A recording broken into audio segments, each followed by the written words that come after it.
nice to see you. Hello, Catherine. Nice How are to be you? here. Oh, well, you know, my duck debacle today. So Ducks? Tell me more. You've got to tell my me about ducks, the you ducks know, I've now. just been rescuing ducks. Been doing my physical exercise, running around the garden, trying to catch the ducks. That's been my day. All day. Well, in between my normal admin and doing things and going, oh no, there's a magpie, run. So I've been getting a lot. I don't know how many steps I've done today. I think I ought to count them later. How many have you done, Catherine? No, not a lot. No. Anyone else? Do you know what you've done today? Seeing as physical literacy and fitness. Well, yeah, well, let's talk about physical literacy, shall we, rather than ducks and Catherine sitting at a computer all day long. I mean, what is it? I mean, what do we mean by physical literacy? Yeah, this is something that I find really important, because everyone says we've got to really focus on physical literacy, but I think sometimes they don't know quite what it means. Sometimes I know majority of people do, but what you want to do with your children is you need to build a movement vocabulary, and a movement vocabulary makes them physically literate. So you can't go in and say, I'm going to make them I'm going to do physical literacy with my children. Actually, you need to go in and think about all the movements that you're doing with the children. There's a great definition here, which I've got. Physical literacy definition: the disposition to capitalize on our human embodied capability, wherein the individual has the motivation, confidence, physical competence, knowledge, and understanding to value and take responsibility for maintaining purposeful physical pursuits and activities throughout the life course. And that is something that's really, really important. It's building that confidence in being active, in moving, and all the things that go with a physical movement vocabulary. If you can walk, Movement vocabulary. that's exactly. When you're talking about vocabulary, are you talking about jumping, hopping, skipping? Absolutely. No? It's exactly the same as language. When we think about literacy and vocab, you are doing the same thing with movements. So the crawling, the rolling, skipping, teaching a child to skip. That is one of the most entertaining and most tricky thing to do, because there's so much they have to do. I always ask people because you can't skip unless you can jump. You have to be able to jump first before you can skip. If everyone stood up, I'd ask you to do this. If you all stand up, make yourself go all limp and try and jump with a completely limp body, you'll understand why you need to go backwards, to go back to the core, to build the core before you can transfer the weight, to then be able to do the transfer, the jump.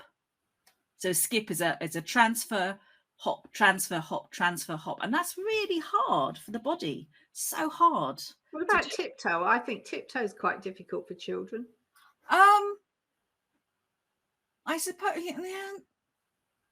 I come across so many children that automatically walk on tiptoe that I actually spend a lot of time getting them to go heel, toe, heel, toe. Oh, right, okay. Rather than toe, heel. I think it depends on their Achilles tendon as well, because that's another thing. There's so much you have to think about with children. You have to actually, if they're doing certain movements in a certain way, you have to look and see what's causing them to do that, so you can help them build their movement vocabulary and build their learning, and make sure that they have access to so many different varieties of movement and engages them. Because I was that child. Did you enjoy PE at school, Catherine? No. Hated it. Yeah, I have to admit, I was the child that was always sent up to the headmistress because I refused to join in PE. Oh, right. But then, yeah. But it was because they didn't give me that creativity. They didn't give me that imagination to understand why I was doing these movements. Oh, there was no, I mean, yeah, there was no, I mean, it was literally, and sport is something that I've never really engaged with at all. Oh, I love it now. I don't even engage with it much on TV. I mean, the football, I just thought, oh, it's going to be nice and quiet in town this weekend. I'm one fanatic. I love rugby. I watch gymnastics because I like dance. Okay, so but I'm really not. But I'm sure that's all stemmed, you know, from how it was presented in school. Exactly. And also my parents were very outdoor on the farm and did a lot of sport that I wasn't. With my sister, we weren't engaged with that. If that makes sense. No. I don't know if that's got something to do with it, but I'm not that way inclined at all. But do understand the importance of it. And, you know, there's a lot of talk around obesity in young children, isn't there? Yeah, those statistics that have just come up recently are absolutely shocking. I'm trying to think, it's only 30% of children, I'm just trying to find, are actually being active for 30 minutes a day. So it's just quite shocking. I don't I don't ever think a child is not inactive. They're not inactive, are they? I mean, they're on the go all the time. Little children are. Yes, but I think they're looking at more sort of primary school. They don't have access to sports and physical activities like that, because a lot of the children are just sitting there on their tablets. Digital, and it's a very tricky one. It was Sport England did this research, and it just came back. Here it is. Here we go. Active Lives Children and Young People survey has revealed that less than half of children achieve the guidelines for exercise, and a third are active for less than 30 minutes a day. That's really worrying, because actually then that leads into so many things. It's not just obesity. It has an impact on their language, their social skills, their ability to make good choices for the rest of their lives as well. So it is very, very important. And it's also, I know you said that your parents were on the farm, they were active in keeping sport. So what I'm about to say probably won't make sense to you, but it is what you see, that as teachers and educators, we are their role models. If we're being active and encouraging them, they will do it. If we're making them think it's fun and exciting and engaging, they will join in and do it because they think it's fun. Yeah, I think that's really important. We have to show. But that's the same with everything, isn't it? Yes, absolutely. Everything that we facilitate as educators needs to be fun and engaging and interesting, you know, and interesting from the child's point of view, not from our point of view, I think. Yes, you have to get into the mind. But then but for me, the physical literacy is making sure that you're giving all the children the opportunities to build their movement vocabulary. If you can't build their movement vocabulary, they're not going to be physically literate. But then you also need to understand, if you're the manager of a nursery, why your team are not actively engaging the children in a way to build their movement vocabulary. What were their experiences of physical activity as children? I think that's really important. As I said, I hated PE. I went into dance because I was the most clumsiest person you could possibly imagine. Put me in a dancer. Well, this is how it started. Because they thought I was dyspraxic. And I was the person who bit the glasses. I would drop the glass before it even reached the table. I had no proprioception of spatial awareness. And it turned a light on in my brain. And it then helped me to start to read and write, because I wasn't able to read or write till I was about 9. Isn't that? Oh, neither was I. Yeah, isn't it interesting? So that's the myelin development. Oh, there's so much movement. Okay, well, let's go back to physical health, though, because I was reading, you know, that physical health in early years supports cardiovascular health, muscle strength, bone density. I mean, we talk a lot about, well, I certainly talk a lot about how the early years affects the rest of somebody's life, and how we must get it right in the early years for the children that we look after. And, you know, I'm conscious that children tend to be healthier, or can be healthier. They can do better in all aspects. They have better relationships if they have a really good early years experience. Absolutely. But when I looked this up this afternoon, and I was thinking, well, actually, you know, we want children to be healthy. I mean, these things just were thrown at me, you know, that I hadn't really thought about the detail of children's health. I was thinking more about health, perhaps on addiction and smoking and that sort of thing, and obesity, admittedly, rather than muscles and bone density and a healthy heart. And they really need that, and also all the jumping and activities they're doing going to build the muscle, but bone density. You really want to ensure that those bones are going to grow, and exercising makes the bones stronger. So as well as having your glass of milk or dairy-free alternative full of calcium, jumping and exercising, because children can't do weights. As we get older, we need to do weights, lifting weights to keep our bones strong. So have you got your weights behind you, Catherine? No, but I expect most people who are actively working in nursery do a lot of weightlifting, lifting children and boxes of equipment and that sort of thing. Just make sure you do both arms. I've done lots in the past, Gina. That'll stand me in good stead for the future. Right, so when we're looking at a physical literacy curriculum, I mean, children get bored very easily. Yes.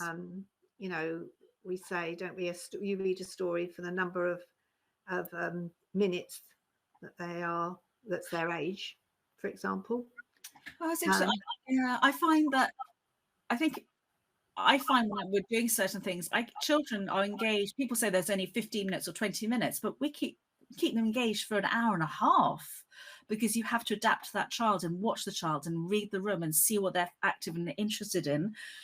If they're interested in a certain thing, then you just focus in on that, keep going till they show you they want to move on to the next thing, and you keep engaged all the time. Okay. I mean, as an early years practitioner who believes that children should play, and children need a good 2 hours to play properly, to be really immersed in their play. They're going to do 1.5 hours of activity, of physical activity as well. I would break it up. I wasn't saying physical activity for an hour and a half, but keeping them engaged, because I really think when you box them and say a child of that age only has that amount of attention span, I think it varies from child to child. Oh, yes. That's what I'm trying to say. And then, so for a child, they say, I don't know, 4-year-old child, or 3-year-old, you can they can be interested, engaged in something for an hour and a half, 2 hours, the whole day. Oh, they can. Dinosaurs. I can see that as an individual, but if you were doing a group activity, then you would have children that would fall out of that time. Yeah, sure. and they'll dip in and out. They'll dip in and out on what interests them. But the main thing is actually to introduce them to so many different forms of movement and exercise, but make sure that you are giving them the opportunities. It's chunking it up. As I say, you chunk it up, you slow it down, and you repeat. So if you think about an athlete, or I don't know, somebody who's playing cricket, does a cricketer pick up a cricket bat and hit or whatever you call it instantly? No, they have taken years and years of training, of breaking down those movements. Just for me to pick up my phone, that is a huge amount of myelin around my brain to be able to do that. Walking is what people call muscle memory. It's not, it's myelin. Okay, so, tell us about myelin then, because I find this really fascinating. I wish I had the best way to describe myelin. It's a psychiatrist discovered this in the 1950s. Let me pull up his name. Professor, he's so important. Mr. Myelin, Professor, I can never say this, George Bartzokis, neuroscientist and professor of psychiatry. You've heard the saying, if you don't use it, you lose it. Absolutely right. So every time you're doing a movement or doing something, myelin is wrapping around the neurons in the brain. It's basically like putting electrical tape around a connection in your brain. So the more electrical tape you have, the less chance you have of those of getting electric shock, you might say. You just have to think about it. So it's these giving you a super fast broadband in the brain. And this is something that this is what they say makes us human, why we have the language that we do. You have to have a certain amount of myelin before you have language, and you build myelin through movement. So your movement vocabulary, becoming physically literate because you have a good movement vocabulary, has a huge impact on your speech and language. There have been so many research papers that have been done on children with DLD. They have less myelin in the brain. They've done all these MRIs and they have less myelin, and they believe that's why there is DLD. Because so you need to, the physical activity is so important and so key for our children, not just for their health and their fitness, that is number one, but for their well-being. When people have depression, exercise makes all the happy things come out in the brain as well. So you're feeling happy, it makes you feel better. You're working together, if you're going outside in the fresh air, just getting the children to run around outside will have a huge impact on their emotional and mental well-being. But no, it's so important to move and be active. But obviously some children cannot move, so you have to find a way to engage with them so that they have ability to move the most that they can, depending on what their physical needs are. Because I've worked in special schools for children with PMLD, and there's so much that you can do with them as well, but you need to just make sure that you are adapting it for the children like we would any other. Absolutely activity. And not to be scared of it. But I think I think it's always worth, if I was going into a setting, the first thing I would do is I'd ask individual educators what their experience was of physical activity when they were younger, because that has a huge impact on how they will deliver and how they feel about it. They may not even feel that they're saying it, but their body language will show the children what they really think about being active and moving. They won't even know that they're doing it.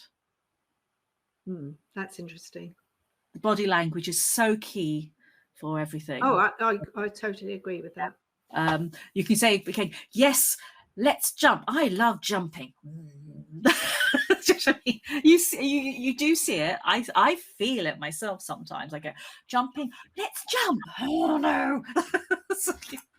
But the children need to do these things. And if they haven't got core stability, if they haven't got their core strength, which they'll develop through their movement vocabulary, they're not going to be able to write. Because I think that's a recognised fact, isn't it? The children need gross motor before they can have their fine motor skills, so they can, write. So we've covered physical literacy, we've covered language, we've covered health, we've covered a little bit about emotional well-being as well. It's really important. And has anyone got any questions? I think actually we need some comments, but as educators, we need to educate these parents of these children before they go to school. Yes, absolutely. The parents need to be active. The educators need to be active. The parents need to show the children it's good to be active and have a positive relationship with movement as well. And obviously it's been a very difficult time for them with COVID, because a lot of people are working from home still. As you say, you've got the COVID parents, not COVID children, but they need to be active and they need to be out and about as well. So it's very, very, it's not easy. Oh yes, there's a question here. What about the impact of always being distracted by being online? Yes, this is why there's been that research, and they've shown that the number of children are not doing the amount of exercise they should be doing. It's in educating the parents. So right, let's just I'm being I know what I'm sort of building up for an answer here, Gina, because I know what your answer is going to be.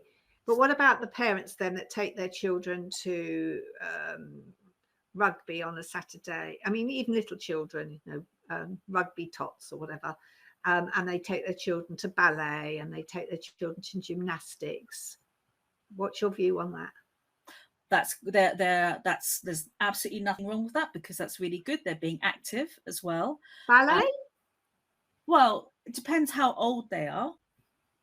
I'm talking about little children. Or little children, they won't be doing ballet. They'll be doing creative movement, creative dance. They'll basically be running around picking flowers, as it used to be, and it still is, because children cannot do certain movements because their bodies are not ready for it. They shouldn't be standing there with their feet turning out, all these things. And as somebody said, implications of, because there's financial implications. It's huge. It's becoming far more elitist, and there is, the divide is getting bigger and bigger. So really what we need to do is we need to educate the parents to play games with the children, games that are active, running around, playing hide and seek. They're going to be transferred. Yeah, they're going to be, you could have obstacle courses in the house, in the garden, in the park. There's so much that you can do with the children if you think about what you want them to improve. Yeah, and I read something on Facebook today. Somebody was looking for, they raised a lot of money, and they wanted ideas on what sort of things they could buy in for their setting. And I didn't have time to reply, but my immediate response to that was, well, upskill your staff. Yes. You know, if you train, having used what Gina produces, which is Little Magic Train in my settings, training up staff to be able to deliver the products that Gina creates was much more substantially beneficial for my setting than bringing in a skill from outside, once a week for a few children who happen to attend on that session. And I know somebody that does yoga in the same way. And if anybody wants to know who they are, please email me, who will train up staff so they can actually deliver yoga in a proper way as well. I just feel that's so much better. So then all the children, regardless of the financial implications of their home life, can access, I'm going to put exercise in inverted commas here, exercise in a way that maybe they wouldn't be able to otherwise.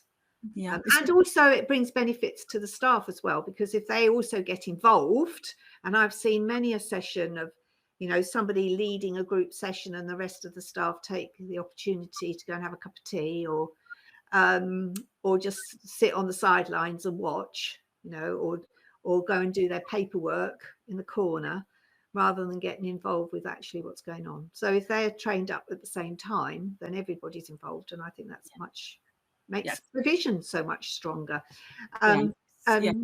We've got somebody who works in Northampton with 3 to 4 year olds. We haven't actually acknowledged that message. Thank you for letting us know. 3 and 4 year olds are very active, having inside out, free flow play maybe is a way of helping and supporting children's physical exercise. They need to weave it through their whole day. This is the thing, because when talking back to what you were saying about the affordability, not just for the parents for external activities, but for the settings as well, you can't afford to bring somebody in once a week. It's not sustainable in the long term for the children. I used to go in and do that myself many years ago, and I felt I was just becoming like a child carer while they were going off to have their cup of tea, when actually they could have done so much with the children as well. But no, it's just finding a way. It doesn't have to cost money. It is just understanding what your team's experiences were, how they feel about it, where the children are in their movement vocabulary, what they need to work on to become physically literate, how you can help them, what their different needs are, where they are on the spectrum, because then you have to adapt things for those children. And also understanding child development. Yes, absolutely. And well, I know there are lots of people that don't actually understand child development. Oh, okay. In the job that I do, all right. Okay, and sometimes we can presume people know, and often they don't. And if we're presenting activities that are too difficult for children, then that puts them off. Likewise, if we're presenting things that don't interest them, or possibly aren't challenging them, that puts them off too, doesn't it? So it's about getting it right. I will keep saying that about getting it right. Everything's about what lights their fire, you might say, what they really want to do. It's, you've got to listen to the child. You've got to engage with the child, not just with the physical movements, as well as everything else that you're doing. Don't put it in a block. Oh, we've got to do half an hour of exercise today, or run around. They are moving all day long, and you can add things in that will help. If you're doing something, I don't know, water play, you could add something running around, jumping over the sprinkler. In a nursery that I give consultancy to, I've watched the children walk. They have an art room, this particular setting, and the children walk from their classroom or their home base to the art room. And I was saying, why don't you jump all the way to the art room? Why don't you skip to the art room? You know, make it more interesting rather than just walking. She looked at me as though I was a bit mad. Well, you could put it'll be very interesting when I go back in September to see if they're doing it. For me, it was a missed opportunity. I don't like children lining up anyway. I can't. I mean, we only line children up in early years because it makes life easier for us, or we're preparing them for what comes next when it may not be appropriate anyway. But you know, I think there are other ways of moving children from A to B other than add some creativity, because you're saying with the archway, you would say rolling. If that was me, I would turn that archway. You'd be going into the Amazon, and you have to go through fast, or you have to go down low because you don't want the jaguar to get you, or there's a poisonous frog who's going to jump down. But have fun with it, with the children, and that way you'll get them really active, and they won't even know they're being active. Children will have fun, the educators will have fun, and then you're stimulating their imagination, because that's also key to exercise, key to everything. Creativity and imagination. I could go on for hours, Catherine. I was thinking of story time. You know, we do, we tell a story and we sing some songs generally, don't we? But there's no reason why we can't stand up and do action rhymes in a bigger way, rather than just, you know, counting number of fingers on frogs on a log, or cherries on a cake, or whatever. Fun. Go and get the frogs and bring them and match them, and so they're you add in the positional language. Get them to, you know, they have to jump to find that frog. If they're going to go and find a frog, they have to jump like a frog. If they're going to go and find a snake, they have to slither on the floor or roll on the floor, and that's fabulous for their core strength as well. Or even stand on one leg like a stork or flamingo. Add all these extra things, make everything interactive and fun. If it's fun, life is easy. Like everything else, everything has to be fun. I think also it boils down to staff creativity, doesn't it? And you know, we can provide resources outside, for example, but the children could possibly walk past them. They're not attractive enough. We need to make them more attractive and encourage that's the imagination. You need to, creativity is actually a skill. It doesn't come naturally to a lot of people. Creativity and imagination is something that educators need to work on. I know people go, oh, I can do it, but actually it is a skill. It's an art. It's an art form. Creativity is what makes the arts. You have to probably be a little bit crazy like me. As well. But I see, you know, I'm the person who lies on the grass looking at the clouds and seeing all different animals in them. And if I was doing that with children, we'd look at the sky, what can we see? And then, and it just becomes a whole, and then you've got the movement in there, the creativity in there, what it links to. So when you're lying on the grass looking at the sky, let's move on to the emotional well-being then, because there's a lot of links that have been made between being physically active and having physical literacy to how people feel emotionally, for example. Yes, it helps. If people are feeling a little bit sad, the best thing to do is to take to go for a walk in the park, to go for a walk in a field. It's just calming, relaxing. If I get stressed, I bizarrely look at an apple tree, we've got an apple tree in the garden, I'll look at the trees and the shades of the green, and it starts to make you feel better. But actually doing physical exercise raises the endorphins, and those are the happy drug in your brain. And that does make you feel better. I know if I'm really tired, just going for a walk for 10 minutes or for a jog, it's like me jogging, it's quite a sight. My little feet. But no, it does make you feel so much better. It really, really does. Yeah. And that leads on to regulation and coping strategies, doesn't it? And yeah, when well, you're calm and yeah, I will be honest, I suffer from anxiety quite severely, and it really helps me. Exercising, having fresh air really makes a huge impact for me, and I know it does. We know it does for the research shows you that exercising, being active, being with people, just knowing that you belong as well. That's yeah. the thing. Because I was thinking, you know, in a group setting, children won't generally do this by themselves. I mean, no child's going to go out and look at a tree by themselves, are they? There'll be a group of children that go out and look at trees if that's what the plan is. Often we talked about ring games.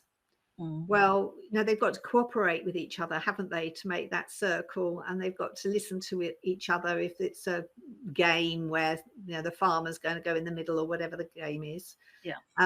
They've got to listen to the instructions, and then outside, a lot of physical literacy. I have a problem with the word or vocabulary. You said. It's a movement vocabulary. Movement vocabulary. I was thinking of catching, throwing, kicking. Yeah. They're activities that children do with somebody. They don't tend to do those things by themselves, or if they do, they don't do them for very long by themselves. Somebody will come and join in. Throwing the balls on the wall, being told off. and then of course that brings in social skills such as turn taking and sharing and cooperating as well, doesn't it, into those activities? Completely, absolutely, yes. It's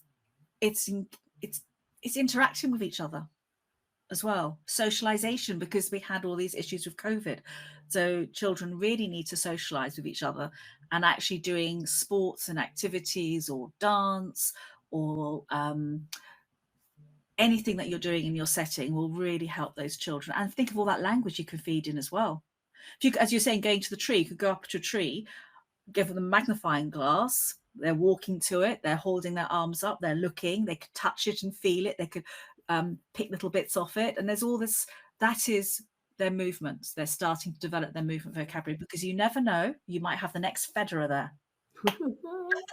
Maybe. Or, yes, that's the thing. So you just have to. But actually, it's good for cognitive growth too, isn't it? Yes. Improving concentration and problem solving, and these are creative things. I mean, I'm not creative like you. I'm not as mad as you, actually, Gina. But I do consider myself as being very creative. And my memory is going as I'm getting older, but I've always had a very good memory of, I've been able to spin a lot of plates and know exactly where I am with all those plates, if that makes sense. Yes. I mean, I think if you run a nursery, you have to be spinning lots of plates all the time, and lots, you don't want anything to collapse. And you have to have a good memory to do that. No, I was just trying to there was, I read an article and they were saying that, talking about the cognitive skills as well, they're saying that movement is not part of isn't part of a curriculum. It is something that weaves all the way through, and how it helps everything. Because I know that you have the sports, the PE curriculum and all of this, and all these children have to do these certain skills, but actually if they haven't learnt them, those basic movement vocab skills, how are they going to be able to do them in those PE classes? So I think I was lacking when I was in early years. When I went into primary school, it's probably why I didn't enjoy PE. I didn't have those early skills. They weren't actively. And my parents were very sporty, actually. I don't know how that happened. Well, as a farmer's child, I was always put out to work, so I was never allowed to stay in the house. So I was creative. You know, I used to make things around the farm, houses, have zoos, all sorts of things. I can see you in your hard hat, Yeah, no hard hat, and I was up ladders and really Oh. in some really dangerous places because we weren't watched. We were just Yeah, not as toddlers, but later on, which I would never do now, just to make a house in a loft, you know, and in a cowshed above a concrete floor with no way of getting up there directly. Anyway, I'll tell you about that. Oh, no. Well, it's like me and my It child. was absolutely horrendous. It was, Well, but you know, but we had to be, we had to be physical to do all those things. absolutely. To play, you have to have a basic movement vocabulary to be able to play, to pick up the toys, to do small world play, anything like that. But thinking about it, I have noticed as a movement teacher, children's physical skills are more delayed. It is getting harder and harder to help them perfect movements, because there was a comment here, actually being distracted. They are being distracted. Absolutely. I didn't have a television when I was a child, because I didn't grow up here. So we didn't have the TV. I didn't see TV till I was about 11. So it's like I had the radio, but it is noticeable in the last 20 years. I have noticed that the skills are delayed.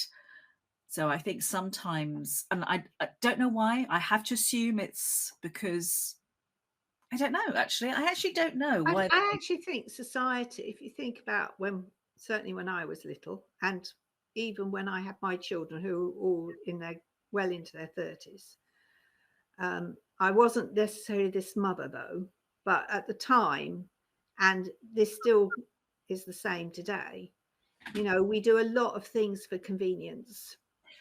So little children don't walk, you know, they're put in a pushchair. They're put in a cot so they can't play in their bedrooms, you know, if they don't want to sleep. We put them in chairs and strap them in, you know, when we want a bit of peace and quiet, and give them something on a tray to play with. I mean, sometimes that's to keep children safe, I admit, but often it's for convenience, adults' convenience. I think the world is changing so much. I think that's what it is. Life is, that's, it is changing. We can't play on the streets anymore. No. What I did as a child, there's no way you could do. I used to disappear off all day to the beach, because I was living in Africa, so I used to disappear off to the beach, or I'd be in the woods, the forests, with the poisonous spiders and snakes. Yeah. There's no way children would do that now. No, we've got a comment here. Society is more worried about safety, risk averse. We used to play out far more, to go to local parks, etc. Children used to play in the streets. So I think for me, this conversation is, I think as practitioners, we need to be more mindful about this. And, you know, we talk about, when we last had a Spark debate, Gina, we talked about creativity a lot, and we were saying that creative arts and design is the last thing on the list. Well, actually, physical development is, you know, everybody appreciates that children need personal, social, and emotional development, you know, so they don't fight, so that they have a lot of social skills, etc., etc. And there's been a lot of emphasis on the fact that communication and language is the indicator for how well children do later in life, and how important it is that they don't have a vocabulary gap, word gap. Can't remember the exact phrase. Have their speech and language. Yeah, but we don't hear very much about physical development, although it is a prime area. We don't hear very much people. It's not. I don't think it is out of the three, I don't think it's the most popular subject. I have to admit, in my experience, I have gone to settings. This was a while ago. They would just put on some music and they think that's their children's physical literacy section of the day, without actually understanding the breakdown of the movements that the children need to be able to master before they can do a skip, before they can do a jump, before they can balance on one leg. And that is the problem. I think there's that lack of understanding of development. And yes, that I think, because obviously my thing is absolutely movement. I can break every movement down. It's like you're going to watch a ballet. It's just a stretch, a jump, and a turn. That's all the movements they're doing in that whole ballet. You can break them all the way back down to that. And that's really quite scary. And if we can understand that, there is so much that you can do to help them as well. And it's assessing and looking at the children. But now I've completely lost my thread. Oh my goodness, I'm getting old, Catherine. I'm just thinking also a lot of this is, and thinking about it, it's about spatial awareness, and maths particularly can be brought into, stand behind, in front of, go, crawl under, crawl over. Add music. Very important. Music and maths and language. Movement and music are there's a word for it, they are the universal language of the world, because everyone can see. Music and language. They did this study. They played music or songs in different countries, different languages, but they all got the same emotions from it. So they get that feeling, they can understand, they're able to display that emotion in their movements. So before we had language, we were moving. I saw this survey online of something I saw, and they were saying, what do you think is the most important thing for your children at the moment? Do you need to focus on their speech and language, focus on their maths, focus on, I can't remember what the other area was, creativity and movement? And I, of course, responded going, well, actually, if you focus on the creativity and movement, the language will come in, this will come in, their well-being will come in. Why was it 44% on language and something only like 10% on movement and creativity, when actually that is the key area that will enhance all the other areas? Because you need the movement for the language, you need the creativity to be able to engage those children. If the children aren't engaged, I was going, actually, which is like the movements, you go back and because obviously my background was ballet. If you're looking at a student, an elite student, doing a pirouette, something's not right. You have to work out what is the correction you give them that's not going to destroy all that work they've done.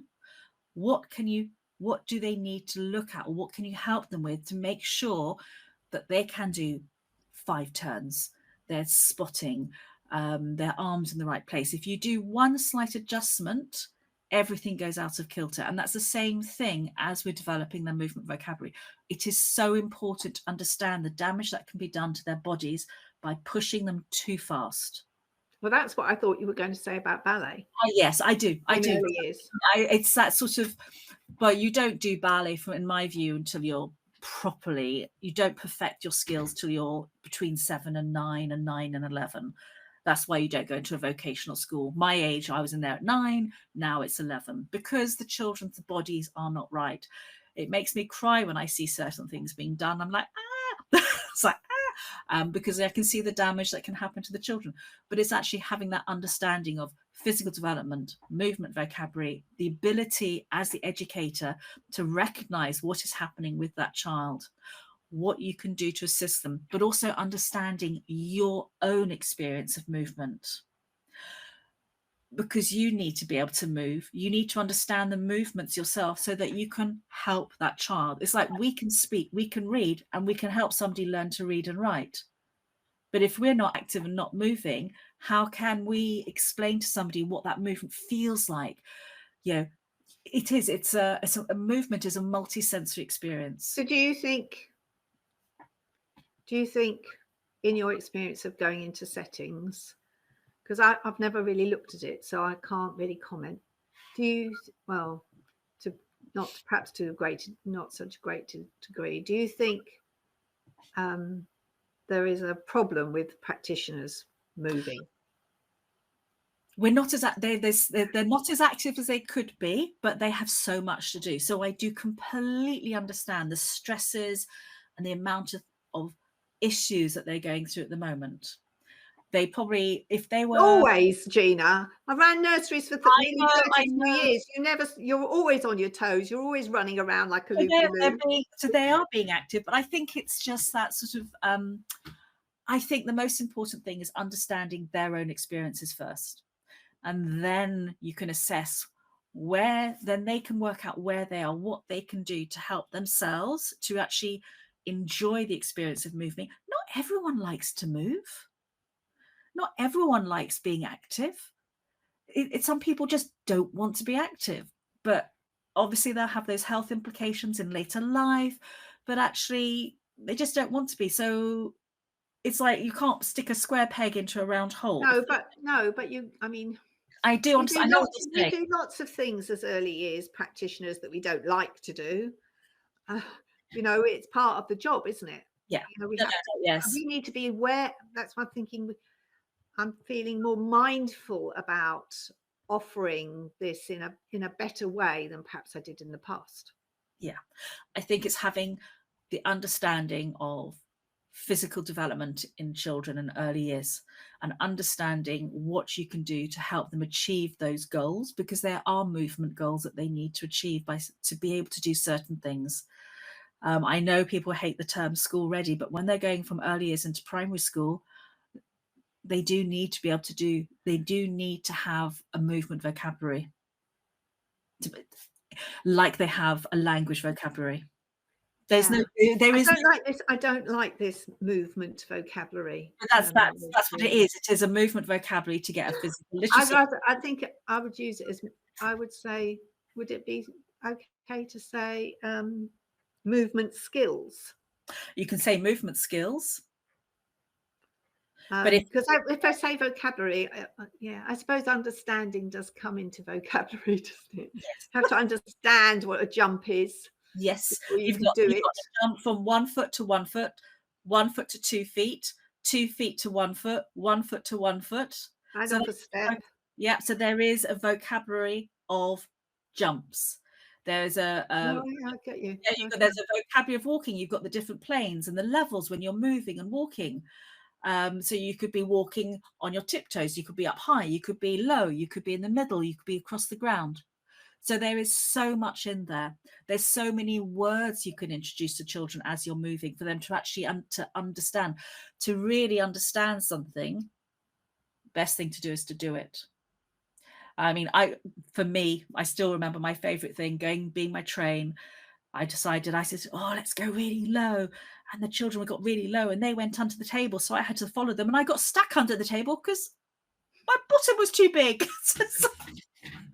But it's that's, and I was like, yeah, I now know, right, I'm going to do some more walking when I get home. It was sort of this sort of, it is a movement vocabulary. I know it's a hard word, and I think the terminology doesn't seem to sit right in my head. Take the notice of me, folks. I don't know what people think on the chat.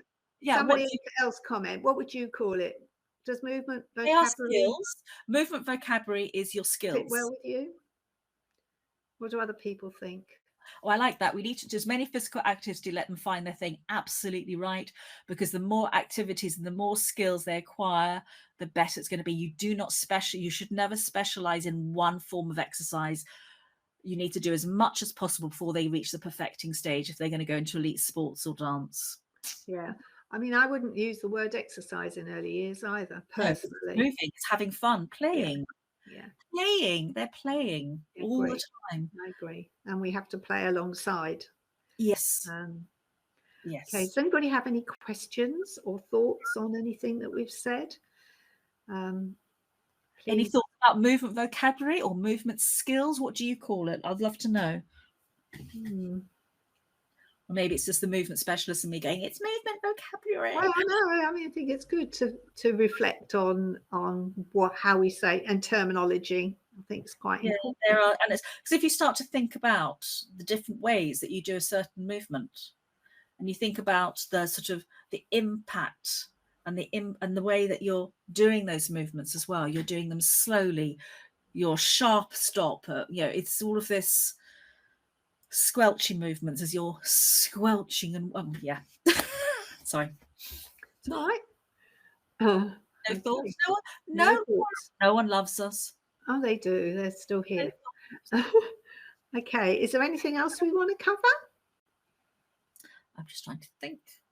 I think the main thing is we need to get active. As educators, we need to get up and be active with the kids. Number one, show them how much fun it is. And I think we have a duty to help parents understand how important it is as well. Yeah. I mean, I have in my settings, I can't really remember very many toddlers being, or I say toddlers can sometimes be a little bit on the plump side, can't they? But certainly 3 to 5 year olds, I cannot remember having many obese children.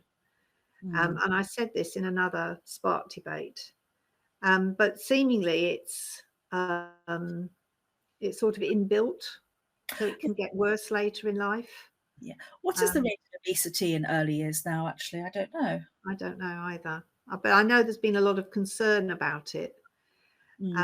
And certainly, you look at society is bigger. And there's the add-on with that, because actually processed foods are much cheaper than whole foods. People do not have the money to spend. No, but also people probably inactive, says me, who I'm not very active at all. I need to be more active, as Gina knows. I need to do my hour and a half walking tomorrow. I don't have time to do these things. I monitor my steps as well. Yeah. My children are very good considering they had me as a parent. But I'm not. You're in your nursery. You were active. Oh yes, I was then. Yeah, I was then. That's the thing. As I'm doing the job I'm doing now, I don't, unless I go to visit a setting, which I sort of, because of COVID, I got out the habit of doing. Sitting in front of a computer for most of the day. Walking. I do walk the dog. That's good. Anyway, I was just saying, how do people feel on the chat? It can't just be me, surely. Is everybody on the chat all very healthy? Do you all do your physical exercise every day? Count your steps? Like Gina, crazy step counter. Well, I could see some nurseries having a competition about it, actually. It would be quite healthy to have perhaps a competition about how many steps we've got in today. Put it on the staff notice board. Who did the most?